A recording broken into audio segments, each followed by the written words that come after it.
So once again, good afternoon. And today we are going to discuss the procedure on oral care, right? So in this procedure, we will discuss the procedure on oral care for conscious patient and for unconscious patient, right? तो ये procedure अभी हमने discuss करना है. Any idea what we are going to discuss in this? Care of mouth. हाँ, care of mouth आएगा इसके अंदर, ठीक है? So let's start with it. First of all comes the introduction. So as we all know, the mouth is an ideal incubator for germs to grow, and proper care prevents oral diseases and destruction of teeth, right? So क्योंकि we all know that जो हमारा mouth होता है, ठीक है, वो germs के grow करने के लिए सबसे अच्छा मीडियम है एक, राइट? क्योंकि हम खाना खाते हैं और अगर हम अच्छे से अपना ओरल हाइजीन जो मेंटेन नहीं करेंगे, ठीक है, तो उससे क्या होगा, हमारे ओरल कैविटीज जो है वो खराब हो जाएंगी और हमारे जो टीथ हैं वो खत्म हो जाएंगे, खराब हो जाएंगे, और हमें और ज्यादा जो डिसीजेस हैं ओरल कैविटी के रिलेटेड वो हो जाएंगे सारे. So brushing, flossing and irrigation are necessary for proper cleaning. And hence oral care must be provided on a daily basis, right? So oral care जो है वो daily basis पे हमने provide करना है. So कुछ terminologies हैं जो oral care के related हम discuss करेंगे. I think this we have already discussed in class in one lecture. किया था हमने शायद ये discuss, है ना? तो summarization हम इसमें कर लेंगे, ठीक है? So number one terminology comes cancrum aureus, ठीक है? Cancrum aureus is gangrenous stomatitis, ठीक है? Gangrenous stomatitis में what happen is there will be inflammation of the whole mouth, ठीक है, which will be gangrenous in nature. Then next comes dental caries. So dental caries में क्या होता है? There will be development of cavities, which is a pathological process that involves the eventual destruction of the teeth enamel through decalcification, ठीक है? तो dental caries में क्या होता है, जो हमारा टूथ का इनेमल होता है, ठीक है, वो डिस्ट्रॉय होना शुरू हो जाता है और अल्टीमेटली डीकैल्सिफिकेशन जो है वो होनी स्टार्ट हो जाती है. Then next comes gingivitis. So gingivitis is the inflammation of the gums. हमारे गम्स होते हैं उसमें स्वेलिंग हो जाती है, उसमें इन्फ्लेमेशन हो जाती है, which results from poor oral hygiene और which occurs as a sign of leukaemia, vitamin deficiency और डायबिटीज मेलाइटस, ठीक है? जो जिंजीवाइटिस है वो पूरा पुअर ओरल हाइजीन की वजह से भी हो सकता है, ठीक है, and even it can occur as a sign of leukaemia. Leukaemia सुना है आपने, ब्लड कैंसर? Yes ma'am. ठीक है, हाँ, तो उसके अंदर भी हो जाता है ये. और इवन जो जिंजीवाइटिस है that can also be due to vitamin deficiency और it can be associated with diabetes mellitus. Diabetes mellitus में क्या होता है, there will be increase blood sugar levels, है ना? तो उसके अंदर भी इन्फ्लेमेशन ऑफ द गम्स हो जाता है. देन नेक्स्ट आता है रूट एब्सेस. रूट एब्सेस में क्या होगा, there will be pus formation in the root of the tooth. जो टूथ की रूट होती है, जड़ होती है, जो वहां पे पस फॉर्मेशन हो जाता है, that is root abscess. Then next comes stomatitis. So stomatitis is the inflammation of the mucous membrane of the mouth. Then next comes pyorrhea. Pyorrhea is the pus formation in the socket of the tooth. जो tooth का socket होता है उसके अंदर पस भर जाती है. Then next comes swords. Swords में क्या होगा? Like there will be brown crust formed on the teeth and lips, and it is a collection of food, mucus and bacteria. जो खाना हम खाते हैं, ठीक है, कहीं रह जाता है वो मुंह के अंदर और हम उसे प्रॉपर ब्रशिंग के साथ उसे नहीं हटाते हैं वहां से, ठीक है, कोई म्यूकस है वो इकट्ठा हो जाएगा तो उसके ऊपर बैक्टीरिया जमा हो जाएगा, तो एक ब्राउन कलर की क्रस्ट फॉर्म हो जाती है हमारे टीथ के ऊपर, जिसे हम क्या बोलते हैं, सॉर्ड्स बोलते हैं. Then next comes chillosis. Chillosis involves cracking of the lips, especially at the angle of the mouth. ठीक है, जो हमारा लिप्स के एंगल्स होते हैं ना, कॉर्नर्स होते हैं यहाँ पे, यहाँ से लिप्स जो होंगे वो क्रैक होने शुरू हो जाएंगे, ठीक है, which is due to riboflavin deficiency. Then next comes bleeding gums. Bleeding gums, we all know what actually is bleeding gums. पता है ना सबको? Yes, जो गम्स होंगे उसमें से, हाँ, जो गम्स होंगे उसमें से ब्लीड होना शुरू हो जाता है, ठीक है. Then next comes halitosis. What happens in halitosis is, जो पर्सन होगा जिसको हैलेटोसिस होगा, ठीक है, किस पर्सन को होता है ये, जो पर्सन अपना ओरल हाइजीन जो है वो मेंटेन नहीं करता। और हैलेटोसिस में होता क्या है, there will be like foul odour from the mouth of the person, ठीक है, मतलब जो पर्सन होगा उसके मुंह में से गंदी गंदी स्मेल जो है वो आती है, ठीक है। And so it may be the result of poor oral hygiene or the indigestion of certain foods or an infection or disease process, ठीक है। और होता क्या इसके अंदर, फोल ऑर्डर आता है मुंह से sorry. Then next comes adenitis. Adenitis is the inflammation of the lymph glands, जो lymph glands होंगे उनकी inflammation हो जाएगी। Then next comes otitis media. So otitis media हम किसे बोलते हैं, जो हमारा middle ear होता है, 3 पार्ट्स होते हैं ना ईयर के, कौन कौन से पार्ट्स होते हैं, इनर ईयर होता है, मिडल ईयर होता है और एक्सटर्नल ईयर होता है, ठीक है। तो जो हमारा मिडल ईयर होता है, when there is inflammation inside the middle ear, that is called as otitis media, ठीक है। Then next comes parotitis. Parotitis is the inflammation of the parotid gland, जो हमारे पैरोटिड ग्लैंड होते हैं, ठीक है, उसके अंदर जब इन्फ्लेमेशन हो जाती है, that is parotitis, right. Then next of the sinus cavity. And last comes tonsillitis. Tonsillitis is the inflammation of the tonsils. ये तो सबने सुना होगा. This is very right. So these are some of the important terminologies which are related to oral care or oral hygiene. Then next comes purposes. Purposes of oral care. First of all comes to maintain healthy state of mouth, teeth, gums and lips. क्योंकि अभी हमने जो terminologies पढ़ी हैं, ठीक है, उसमें हमने बहुत सारे डिसऑर्डर्स देखे हैं, टीथ के, गम्स के, लिप्स के, माउथ के, है ना।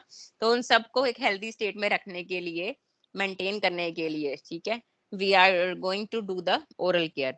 Then to clean the teeth of food particles, plaque and bacteria, ठीक है, दांतों से फूड पार्टिकल्स को, प्लैक को और बैक्टीरिया को हटाने के लिए हम ओरल केयर जो है वो प्रोवाइड करते हैं। देन टू स्टिमुलेट एपेटाइट, अगर पेशेंट का ओरल हाइजीन जो है वो मेंटेन होगा, ठीक है, तो उससे उसकी भूख भी बढ़ेगी, उसको भूख भी लगेगी, ठीक है।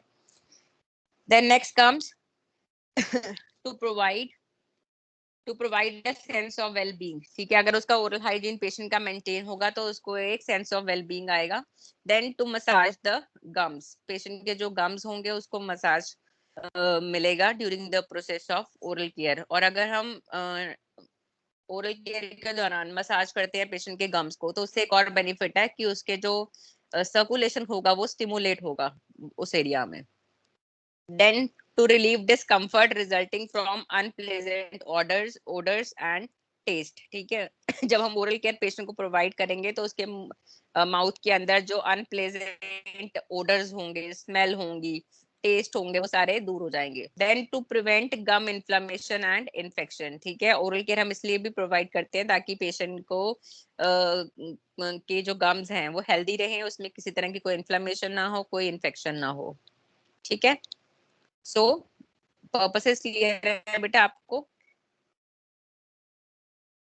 Yes, Yes, ma'am. Okay yes, ma'am. sorry. Then next comes indications.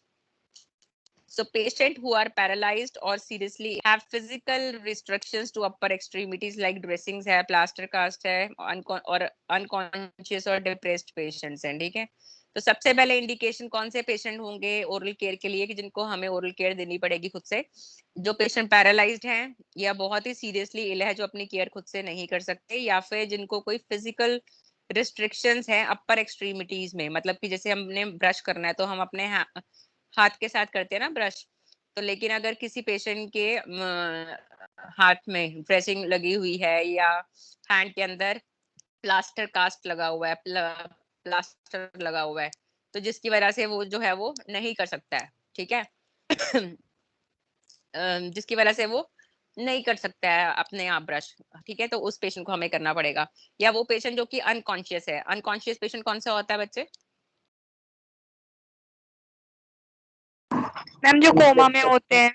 हाँ, जो कोमा में होते हैं, Immobilized. हाँ, या फिर डिप्रेस्ड पेशेंट है जो, ठीक है, जो पेशेंट डिप्रेस्ड है तो उनको हमें देना पड़ेगा। देन है डायबिटिक पेशेंट्स, ठीक है। डायबिटिक पेशेंट्स जो हैं उनको भी ओरल केयर की बहुत ज्यादा जरूरत होती है, क्योंकि उनके अंदर बहुत ज्यादा चांस होते हैं जिंजीवाइटिस होने के, यानी कि इन्फ्लेमेशन ऑफ द गम्स होने के, और उनको अपने दांतों का खास तौर पे ध्यान रखना होता है, ठीक है। तो डायबिटिक पेशेंट्स को हम देंगे। Then patient who cannot take anything by mouth or on fluid restrictions have NG tubes, receive oxygen by nasal tube or by mask, ठीक है। तो उन पेशेंट्स को हमें ओरल केयर देने की जरूरत है जिनको डॉक्टर ने मना किया हुआ है कि मुंह से उन्होंने कुछ भी खाना नहीं है, और जिनको जो जो पेशेंट्स फ्लूइड रिस्ट्रिक्शंस पे है, ठीक है, या जिनको नेजोगैस्ट्रिक ट्यूब्स लगी हुई। नेजोगैस्ट्रिक ट्यूब मैंने आपको उस दिन बताया था ना कि हम नोज से एक फीडिंग ट्यूब जो है वो डालते हैं, पेशेंट की स्टमक तक जाती है वो, और उस ट्यूब के अंदर हम खाना डालते हैं और वो खाना सीधा पेशेंट के पेट में पहुंच जाता है, ठीक है, नाक के रास्ते पेट तक पहुंच जाता है, ठीक है। तो उन पेशेंट्स को हम ओरल केयर देंगे, या उन पेशेंट्स को देंगे जिनको की ऑक्सीजन लगा हुआ है नेजल ट्यूब के रास्ते, या फिर मास्क लगा हुआ है ऑक्सीजन वाला, ठीक है। तो उन पेशेंट्स को हम केयर देंगे, oral care. Then patient who are undergoing radiation therapy, ठीक है, उन पेशेंट्स को हमें ओरल केयर देने की जरूरत है जो जिनकी रेडिएशन थेरेपी चल रही है। रेडिएशन थेरेपी किस केस में चलती है? कैंसर वाले पेशेंट्स की, ठीक है। रेडिएशन थेरेपी किस पेशेंट्स की चलती है? जिन पेशेंट्स को कैंसर होता है, हाँ, जिनको कैंसर होता है, ठीक है।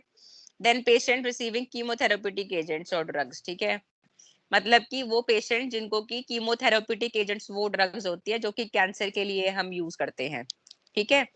तो उन पेशेंट्स को देना है हमने जिनकी कीमोथेरेप्यूटिक ड्रग्स जो है वो चल रही हैं। या लास्ट इंडिकेशन आती है आपकी पेशेंट विद ओरल सर्जरीज, वो पेशेंट जिनकी ओरल सर्जरीज हुई हैं या जिनके ट्रॉमा या जिनके किसी तरह की कोई इंजरी है माउथ के अंदर, ठीक है, या फिर जिनको एंडोट्रेकियल ट्यूब्स लगी हुई हैं। एंडोट्रेकियल ट्यूब क्या होती है? एंडोट्रेकियल ट्यूब जो होती है ना वो हम लगाते हैं पेशेंट के अंदर, ठीक है, और वेंटिलेटर पे अटैच करने के लिए पेशेंट को, जब पेशेंट खुद से सांस नहीं ले पाता ना, तो हम उसको वेंटिलेटर से अटैच करते हैं एंडोट्रेकियल ट्यूब के साथ, ठीक है। तो उन पेशेंट्स को हमें ओरल केयर देने की जरूरत पड़ती है, ठीक है। सो ये सारी इंडिकेशन जो है आपकी 6 इंडिकेशंस है, ये आपके इंडिकेशंस रहेंगी ओरल केयर के लिए। Is it clear to everyone? Yes, ma'am. Yes, ma'am. ठीक है, किसी Yes, भी ma'am. बच्चे को कोई डाउट है तो you can ask me. No, ma'am. Okay, sorry. Then next आता है प्रोसीजर, ठीक है। प्रोसीजर में आपका सबसे पहले आएगा प्रिपरेशन ऑफ द पेशेंट, ठीक है। तो प्रिपरेशन ऑफ द पेशेंट में first comes check the condition of the oral cavity, ठीक है। जिस पेशेंट को आप केयर देने के लिए प्लान कर रहे हो, पहले आपने उसकी ओरल कैविटी की कंडीशन को असेस करना है। Then check the ability of the patient for self care, ठीक है। आपने चेक करना है कि वो पेशेंट खुद से कर सकता है, और अगर वो खुद से नहीं कर सकता, ठीक है, तो वो मतलब किस हद तक नहीं कर सकता है, बिल्कुल ही आपके ऊपर डिपेंडेंट है, या फिर आपकी थोड़ी सी उसको असिस्टेंस चाहिए, तो इस चीज को आपने असेस करना है। Then check general condition of the patient. Then after that determine frequency of mouth care needed, ठीक है। आपने चेक करना है, डिटरमाइन करना है कि उसको माउथ केयर की कितनी फ्रीक्वेंसी से जरूरत है, मतलब हर 4 घंटे के बाद, हर 8 घंटे के बाद, तो वो चीज आपने देखनी है। Keep in mind doctor's instruction for specific precautions regarding the movement and positioning of the patient, ठीक है। क्योंकि जब हम पेशेंट को माउथ केयर देंगे, ठीक है, तो हमें पेशेंट को सर्टेन पोजीशंस में हम उसको दे सकते हैं माउथ केयर, ठीक है। लेकिन आपने चेक करना है डॉक्टर के इंस्ट्रक्शंस को कि कोई किसी तरह की रिस्ट्रिक्शन ना हो कि इस पेशेंट को ये वाली पोजीशन नहीं देनी है, ठीक है। तो ये चीज आपने ध्यान रखनी है। Then take all the articles to the patient unit, जितने भी आर्टिकल्स आपने अरेंज करे हैं सारे के सारे पेशेंट की यूनिट में आपने लेके जाने हैं। Then explain the procedure to the patient if conscious, ठीक है। तो अगर पेशेंट जो है वो कॉन्शियस है तो आपने पेशेंट को प्रोसीजर जो है वो एक्सप्लेन करना है, ठीक है। और पेशेंट को जब आप प्रोसीजर एक्सप्लेन कर देंगे ठीक है, उसके बाद आपने एक सेफ और कंफर्टेबल पोजीशन जो है वो माउथ केयर के लिए देनी है पेशेंट को, वो भी हम डिस्कस करेंगे आगे कि कौन सी पोजीशन में हमने पेशेंट को माउथ केयर देना है। Then place a mackintosh and a face towel across the chest and under the chin to protect clothes and bedding, ठीक है। तो आपने एक मैकिंटॉश और एक फेस टॉवल, ठीक है, पेशेंट के चेस्ट के अक्रॉस रखोगे चिन के नीचे, ठीक है, ताकि आप बेडिंग को प्रोटेक्ट कर सको और उसके क्लोथ्स को प्रोटेक्ट कर सको। ठीक है, तो मैकिंटॉश तो आप नीचे रखोगे उसके, ठीक है, मतलब फेस की साइड पे रख दोगे आप, नीचे वाली साइड वाली साइड पे। ठीक है, और जो चेस्ट होगी पेशेंट की उसके ऊपर आप फेस टॉवल रख दोगे। ठीक है, ताकि आप उसके क्लोथ्स को गंदा होने से बचा सको, right. Then if the condition of the patient contraindicates for elevated position, place him in left lateral position with his face at the edge of the pillow। ठीक है, अब जैसे अगर पेशेंट खुद से कर सकता है, ठीक है, और ब्रशिंग खुद से कर सकता है, लेकिन वो बेड से नहीं उठ सकता, तो आप उसको सारे आर्टिकल्स जो है वो वही बेड साइड पे लाके दोगे, कार्डियक टेबल पे रख देते हो आप, और पेशेंट को बिठा देते हो, और बिठा के पेशेंट अपने आप ब्रश जो है वो कर सकता है। लेकिन अगर डॉक्टर ने मना किया है कि पेशेंट को नहीं बिठाना है, ठीक है, तो उस केस में हम क्या करेंगे, पेशेंट को लेफ्ट लेटरल पोजीशन दे देंगे। ठीक है, और उसका जो फेस है वो पिल्लो की साइड में ले आएंगे बिल्कुल। ठीक है, और उसको हम फिर टेढ़ा लिटा के हम ओरल केयर देते हैं। समझ में आ रही है?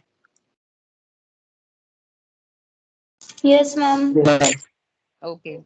Then place a kidney tray close to the cheek or as per the convenience of the patient to receive the waste water। ठीक है, अब जब आपने पेशेंट को लेफ्ट लेटरल पोजीशन दे दी, ठीक है, तो आप जो किडनी ट्रे होगी ना, वो किडनी ट्रे को आपने पेशेंट के गाल के पास रखना है, ताकि जो भी वेस्ट निकले पेशेंट के माउथ से, ठीक है, वो सारा का सारा किसके अंदर जाए, किडनी ट्रे के अंदर जाए, राइट। उसके बाद आपने सारे के सारे आर्टिकल्स जो है वो अरेंज करने हैं, पेशेंट को प्राइवेसी जो है वो प्रोवाइड करनी है। प्राइवेसी कैसे प्रोवाइड करते हो आप, स्क्रीन लगा के या फिर कर्टेन्स लगा के। ठीक है, तो ये तो सारा कुछ कॉमन हो गया, प्रिपरेशन ऑफ द पेशेंट। ठीक है, अब हमने पढ़ने हैं steps of procedure. Steps of procedure आपके डिफरेंट रहेंगे कॉन्शियस पेशेंट के लिए और डिफरेंट रहेंगे अनकॉन्शियस पेशेंट के लिए। ठीक है, तो सबसे पहले हम जो है डिस्कस करेंगे procedure of oral care for conscious patient. ठीक है, वो पेशेंट जो कि कॉन्शियस है। कॉन्शियस का मतलब क्या है, जो अलर्ट है अपने टाइम से, प्लेस से, नेम से सॉरी, अपनी सराउंडिंग से जो कॉन्शियस है पेशेंट। ठीक है, तो that we are going to discuss today is procedure of oral care for conscious patient. First of all, the list of articles. So what are all articles you need for oral care for conscious patient? So a tray containing small Macintosh with a face towel. ठीक है, एक small Macintosh आपको चाहिए और एक face towel चाहिए. Then a feeding cup with plain water. ठीक है, फीडिंग कप क्यों चाहिए आपको प्लेन वाटर के साथ, ताकि पेशेंट जो है वो अपना माउथ जो है वो रिंस कर सके, क्लीन कर सके। देन फीडिंग ग्लास चाहिए आपको और फीडिंग कप चाहिए विद KMNO4 सॉल्यूशन। ठीक है, KMNO4 इज पोटेशियम परमैंगनेट। सुना होगा ना नाम आपने पोटेशियम परमैंगनेट का? Yes, ma'am. है ना? तो इसमें बेटा जो ma'am. आपने सॉल्यूशन की जो कॉन्सेंट्रेशन आपने रखनी है दैट इज 1:5000। ठीक है, ये आपने सॉल्यूशन की स्ट्रेंथ रखनी है 1:5000। Can anyone of you can explain me one what does this 1:5000 mean? 1:5000 का मतलब क्या है? मैम 1 चम्मच डालेंगे। इट्स नॉट 1 चम्मच बेटा। Yes, ma'am. 1:5000 का मतलब है 5000 ml सॉल्यूशन के अंदर, कितने में? 5000 ml सॉल्यूशन। 5000 ml का मतलब क्या है? 5 लीटर सॉल्यूशन। ठीक है, 5 लीटर वाटर आप बोल दो। ठीक है, 5000 Yes, ma'am. ml वाटर, हाँ 5000 ml वाटर के अंदर 1 ग्राम पोटेशियम परमैंगनेट डालना है आपने। ठीक है, इसका मतलब ये है 1:5000 का मतलब क्या है कि 5000 ml 5000 ml वाटर के अंदर 1 ग्राम आप क्या डालोगे? Potassium permanganate. ठीक है, इतनी स्ट्रेंथ के साथ आपने जो है वो प्रिपेयर करना है, सॉल्यूशन प्रिपेयर करना है आपने। ठीक है, then you need 1 kidney tray और paper bag. Then choose one of the emollient, कि कोई भी एक इमोलिएंट जो है आप यूज कर सकते हैं, जो कि आप पेशेंट के लिप्स पे लगाएंगे। क्रीम ले सकते हैं, वैसलीन ले सकते हैं, बोरोग्लिसरीन ले सकते हैं, liquid paraffin you can take, और you can even take olive oil. Copy लेकर आओ जाओ वो और you can take cotton applicators, ठीक है। कॉटन एप्लीकेटर आपको चाहिए इमोलिएंट लगाने के लिए, जो क्रीम है वैसलीन है उसको लगाने के लिए आपको कॉटन एप्लीकेटर चाहिए। Then you need screen and then after that you need back rest. Back rest आपको चाहिए होगा क्योंकि पेशेंट कॉन्शियस है इसलिए वो बैठ के करेगा ब्रश अपने आप, ठीक है। देन आते हैं steps of procedure for conscious patient, ठीक है। स्टेप्स ऑफ प्रोसीजर में आपका आता है वॉश हैंड, सबसे पहले आपका आएगा hand washing. Then proper mouth wash by adding hot और cold water and drop the crystal of KMNO4 into इट, ठीक है। आपने क्या करना है आपने क्या करना है, हॉट और कोल्ड वाटर को आपने मिक्स करना है ताकि एक अप्रोप्रिएट टेम्परेचर आपको मिल जाए, और उसके अंदर आप फिर KMNO4 का क्रिस्टल जो है वो आप ड्रॉप कर दोगे। उसके अंदर आप क्या करोगे, KMNO4 का जो क्रिस्टल है वो आप ड्रॉप कर दोगे। Then help the patient to rinse his mouth with water, ठीक है। सबसे पहले आपने पेशेंट को बोलना अपना माउथ को रिंस करने के लिए। And then pick up the tooth brush, wet it with water and apply toothpaste and hand it over to the patient, ठीक है। टूथब्रश लेना है, उसको थोड़ा गीला करोगे, उसके ऊपर टूथपेस्ट अप्लाई करोगे और पेशेंट को दे दोगे। Then instruct the patient to brush all the sides of teeth, outside, inner side, right left side, chewing surface extended from gum to enamel, ठीक है। देन अपने पेशेंट को इंस्ट्रक्ट करना है कि अपनी जो टीथ है उनको ब्रश करना है हर साइड से, बाहर वाली साइड से, अंदर वाली साइड से, राइट से, लेफ्ट से, ऊपर से, नीचे से, ठीक है। गम से इनेमल तक पूरा अच्छे से ब्रश करना है। Then when the patient finishes brushing, pour water on the brush, holding it over the kidney tray. ठीक है। तो जब पेशेंट का ब्रशिंग जो है वो फिनिश हो जाएगा तो आपने क्या करना है, ब्रश के ऊपर वाटर जो है वो थोड़ा डालना है और किडनी ट्रे नीचे रखनी है साथ में, ठीक है। Then clean the brush and place it back, तो ऐसे करोगे तो ब्रश जो है वो क्लीन हो जाएगा, फिर आप उस ब्रश को वापस रख दोगे। Then help the patient to rinse his mouth thoroughly, ठीक है। पेशेंट को देन आप फीडिंग कप दोगे ताकि वो अपना माउथ जो है वो रिंस करे, अच्छे से खुला कर ले, right. Ask the patient to massage the gums with thumb and index finger, और पेशेंट को बोलोगे अपने गम्स को मसाज करने के लिए अपने इंडेक्स फिंगर और थंब के साथ, ठीक है। और ऐसा हम क्यों बोलेंगे मसाज करने के लिए, ताकि जो गम्स हैं उसके अंदर जो सर्कुलेशन है वो स्टिमुलेट हो जाए, right. Then help the patient to wash his face and hands and wipe with towel, ठीक है। पेशेंट को उसके बाद बोलोगे अपने फेस को, हैंड को वाइप कर, क्लीन वॉश करके वाइप करने के लिए। Then after that apply emollient, ठीक है। इसके बाद आप पेशेंट को बोलना है इमोलिएंट लगाने के लिए अपने फेस के ऊपर, ठीक है। इमोलिएंट जो है वो आपको मैंने बताया है, वैसलीन यूज कर सकते हो, लिप्स पे लगाना है, ठीक है। वैसलीन यूज कर सकते हैं, क्रीम यूज कर सकते हैं, बोरोग्लिसरीन यूज कर सकते हैं, राइट। इवन बटर है जो बटर भी यूज कर सकते हैं, वॉट एवर इज अवेलेबल वो लगा सकते हैं उनमें से, ठीक है। सॉरी, क्लियर है बेटा।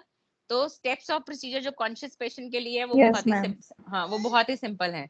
अब आपके लिए जो मेन प्रोसीजर है वो स्टार्ट होने वाला है, that is procedure of oral care for unconscious patient, ठीक है। अनकॉन्शियस पेशेंट के लिए आपको चाहिए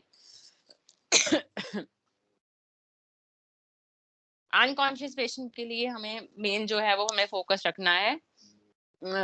इसके लिए आपको जो स्किलफुली आपको काम करना है बहुत ज्यादा, ठीक है। और इसके अंदर आर्टिकल्स जो होंगे वो भी चेंज हो जाएंगे और जो स्टेप्स ऑफ प्रोसीजर होंगे वो भी डिफरेंट हो जाएंगे, ठीक है। तो let's start with it. So procedure of oral care for unconscious patient. First of all comes the articles, ठीक है। कौन कौन से आपको आर्टिकल्स चाहिए इसमें। Number 1 you need pair of gloves, वहां पे आपको क्या थे, ग्लव्स नहीं चाहिए थे, ठीक है, क्योंकि पेशेंट खुद से कर रहा था ब्रशिंग, है ना। तो यहाँ पे आपको क्या चाहिए, पेयर ऑफ ग्लव्स चाहिए। Then you need a small mackintosh with a face towel, then a bowl with KMNO4 solution, और सॉल्यूशन की जो स्ट्रेंथ रहेगी that is 1:5000। Then a bowl with plain water, बोल विद प्लेन वाटर क्या करोगे, ताकि patient अपना माउथ जो है वो रिंस कर सके साफ पानी के साथ। देन आपको एक ट्रे चाहिए विद आर्टरी फोर्सेप, ठीक है। आर्टरी फोर्सेप आपको चाहिए, sterile artery forcep. Have you seen the artery forcep? Artery forcep देखा है बेटा आपने? No, ma'am. नहीं देखा है? अभी दिखा देती हूँ आपको मैं गूगल पे, वेट करो।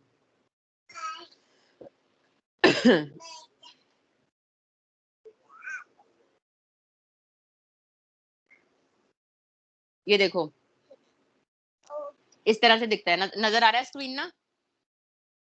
Yes, ma'am. Yes ma'am. Yes, ma'am. हाँ, this is the picture of artery forceps. ठीक है, ये आर्टरी फोर्सेप्स जो है वो आपको चाहिए होगा। ठीक है, और इस आर्टरी फोर्सेप को, ये नजर जो आपको आ रहा है, ठीक है, आगे से, ठीक है, यहाँ से आपको यहाँ से गॉज पीस के साथ आपको इसको रैप करना है। ठीक है,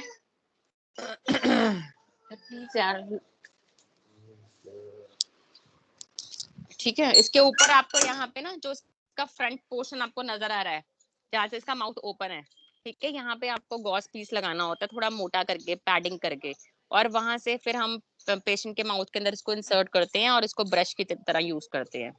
वो भी आगे आपको बताऊंगी। ठीक है, सो आर्टरी फोर्सेप आपको चाहिए एक। ठीक है, देन आपको गॉस पीसेस चाहिए बहुत सारे एक कंटेनर में, और जो गॉस पीसेस होंगे वो स्टेराइल गॉस पीसेस आपको चाहिए। ठीक है, you need sterile gauze pieces. Then you need mouth gag. Mouth gag देखा है आपने बेटा, या माउथ गैग भी नहीं देखा? दिखाऊं अभी?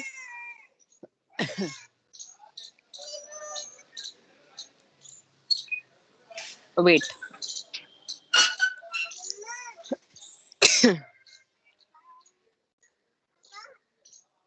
ऐसा होता है बेटा माउथ गैग। ठीक है, ये माउथ गैग होता है ताकि हम पेशेंट के माउथ को, जो पेशेंट अनकॉन्शियस होते हैं ना, उनके माउथ को ओपन करने के लिए, ताकि उनका मुंह जो है वो खुला रख सके, खुला रहे थोड़े समय के लिए। तो ये माउथ गैग होता है, ये इसका लॉक होता है यहाँ पे। देख लिया सबने? Yes, ma'am. Yes ma'am. So mouth gag आपको चाहिए। Then you need one tongue depressor. ठीक है, टंग डिप्रेसर जो होता है ना, जैसे टंग क्लीनर होता है आपका, वैसा मेटल का एक टंग डिप्रेसर होता है। वो टंग को नीचे दबा के रखेगा, और टंग को जब डिप्रेस कर देंगे आप, तब आपको पूरी ओरल कैविटी जो है वो नजर आएगी, इसलिए आपको टंग डिप्रेसर चाहिए होगा। Then you need a kidney tray, then paper bag और कॉटन एप्लीकेटर आपको चाहिए होगा लिप्स पे इमोलिएंट लगाने के लिए। ठीक है, और इमोलिएंट हम इसके अंदर कौन सा यूज करेंगे? बोरोग्लिसरिन। कौन सा यूज करते हैं हम? Boroglycerine. Then you need a bowl of water. ये सब आर्टिकल्स हैं, आपको समझ में आ गए? आर्टिकल्स अनकॉन्शियस पेशेंट की केयर के लिए। Yes, ma'am. Yes, ma'am. ठीक है, ठीक है बेटा। तो तीन चीजें आपने इसमें देखी हैं, न्यू है जो आपके लिए। टंग डिप्रेसर हो गया, माउथ गैग हो गया, और another one is artery forcep. ठीक है, तो स्टेप्स ऑफ प्रोसीजर इसमें आ जाता है आपका। Number one is screen the patient. सबसे पहले आपका क्या है? पेशेंट को स्क्रीन करना है आपने। Then wash hands with soap and water. ठीक है, आपने हैंड्स जो है वो सोप एंड वाटर से आपने थॉरली क्लीन करने हैं, वॉश करने हैं। Then prepare an antiseptic solution for mouth wash. ठीक है, जो कि हम KMNO4 का प्रिपेयर करेंगे 1:5000 की स्ट्रेंथ में, आपको मैंने बताया। Then place the kidney tray close to the cheek. ठीक है, पेशेंट को आप लेफ्ट लेटरल पोजीशन देंगे, और पेशेंट की चीक के पास आपने किडनी ट्रे जो है वो प्लेस करनी है। ठीक है, पेशेंट लेटा रहेगा इसके अंदर, और लेफ्ट लेटरल पोजीशन देनी है पेशेंट को आपने। ठीक है, कौन सी पोजीशन देंगे आप? लेफ्ट लेटरल पोजीशन देंगे, और आप भी पेशेंट की लेफ्ट साइड पे खड़े रहेंगे, फिर राइट साइड पे नहीं रहेंगे आप। कौन साइड? आप भी कौन सी साइड पे रहेंगे? लेफ्ट साइड पे। ठीक है, and you are supposed to place the kidney tray close to the cheek of the patient. Then do not pour water into the patient's mouth during the unconscious state. ठीक है, क्योंकि patient unconscious है, इसलिए patient के mouth के अंदर किसी भी तरह का लिक्विड आपने नहीं डालना। अगर आप पेशेंट के मुंह में पानी डाल दोगे तो उससे क्या होगा? पेशेंट एस्पिरेट कर लेगा। उसको एस्पिरेट करने का मतलब क्या है? उसके जो अपना अपना जो ब्रीदिंग वाली पाइप होती है ना, उसके अंदर चले जाएगा। ठीक है, और पेशेंट को फिर सांस लेने में दिक्कत होगी और उसकी डेथ हो सकती है। एस्पिरेट कर जाएगा पेशेंट। ठीक है, देन प्लेस, इसलिए do not pour water into the patient's mouth during the unconscious state. Then place a mouth gag well protected in the mouth and wrap a gauze piece around the forceps covering the tips completely. ठीक है, आप क्या करेंगे? जो आपको मैंने mouth gag दिखाया था, वो माउथ गैग आप पेशेंट के माउथ के अंदर इंसर्ट करेंगे। उससे क्या है? पेशेंट का मुंह जो है वो खुला रहेगा। ठीक है, और आपको पूरा का पूरा ओरल कैविटी जो है वो आपको नजर आ रहा होगा। एंड आफ्टर दैट वो जो आर्टरी फोर्सेप आपको मैंने दिखाया था, ठीक है, आर्टरी फोर्सेप के आर्टरी फोर्सेप का जो पॉइंटेड एंड था, ठीक है, वहां पे हमने क्या करना है, गॉस पीस को हमने रैप करना है अच्छे से। जो गॉस पीसेस होंगे ना हमारे पास कंटेनर में स्टेराइल वाले, उसको अच्छे से हमने रैप करना है, और रैप करने के बाद पेशेंट के माउथ के अंदर हम उसको इंसर्ट करेंगे, ठीक है। इंसर्ट करने के लिए पहले हमने क्या करना है, उन गॉस पीसेस को हमने डिप करना है कौन से सॉल्यूशन में, KMnO4 सॉल्यूशन के अंदर, ठीक है। और डिप करने के बाद, ठीक है, डिप करने के बाद उसको थोड़ा स्क्वीज कर लेना है। स्क्वीज करने के बाद पेशेंट के टूथ के साथ हमने जेंटली उसको रब करना है, टूथ को क्लीन करना है अच्छे से, साइड्स पे, राइट साइड पे, लेफ्ट साइड पे, आगे से, पीछे से, आउटर साइड से, इनर साइड से, हर तरफ से पेशेंट के जो टूथ होगा उसको हमने क्लीन करना है। Then to clean the inner and chewing surfaces of the teeth, use a mouth gag, क्योंकि उससे हमें वो clearly नजर आ जाएगा। With mouth gag in position, clean the tongue using gauze covered artery forceps, ठीक है, क्योंकि mouth gag अपनी पोजीशन पे होगा और हमें पेशेंट की टंग जो है वो नजर आ रही होगी, तो पेशेंट की टंग भी हमने क्लीन करनी है, क्योंकि उसकी टंग के ऊपर बहुत सारी जो है वो कोटिंग हो जाती है, पेशेंट के बहुत सारी परत जो है वो जम जाती है, तो उसको भी हमने क्लीन करना है आर्टरी फोर्सेप्स के साथ ही, जिसके ऊपर हमने क्या लगाया होगा, गॉस पीस। बेटा आर्टरी फोर्सेप्स जो होगा ना वो मेटल का होता है, इसलिए जब हमने आर्टरी फोर्सेप्स को गॉस पीस का कवर करना है तो अच्छे से कवर करना है। ऐसा नहीं होना चाहिए कि कहीं से गॉस पीस कम हो तो पेशेंट को ना आर्टरी फोर्सेप्स से फिर इंजरी हो सकती है, इसलिए हमने अच्छे से कवर करना है गॉस पीस के साथ। Then wet the gauze only with a small amount of solution. Then after that अच्छे से जब आप क्लीन कर दोगे आर्टरी फोर्सेप्स के साथ पूरे के पूरे टीथ को और टंग को, देन आप क्या करोगे, पेशेंट के लिप्स के ऊपर, ठीक है, बोरोग्लिसरिन जो है वो आप अप्लाई करोगे, लिप्स पे कर सकते हो, और इवन कि आप टंग के ऊपर भी उसको अप्लाई कर सकते हो, ठीक है। उससे क्या होगा, लिप्स और टंग दोनों ही जो है वो सॉफ्ट रहेंगी, ठीक है बेटा। Yes, ma'am. Okay. So this is all about the procedure of oral care, ठीक है। So today we have discussed the procedure for oral care for both conscious patient and for unconscious patient. Indications हमने discuss करी हैं, purposes discuss करे हैं, इसके preparation of the client हमने discuss किया है, आर्टिकल्स हमने देखे हैं कि दोनों के लिए डिफरेंट है, कॉन्शियस पेशेंट के लिए अलग है और अनकॉन्शियस के लिए अलग है, लेकिन जो टाइप ऑफ सोल्यूशन है वो हम सेम ले रहे हैं दोनों के लिए, KMnO4 ले रहे हैं हम, और स्ट्रेंथ कितनी ले रहे हैं, 1:5000 का जो सोल्यूशन की स्ट्रेंथ है जो हम वो प्रिपेयर कर रहे हैं, ठीक है। तो कोई डाउट इस प्रोसीजर में किसी को? No, ma'am. ओके,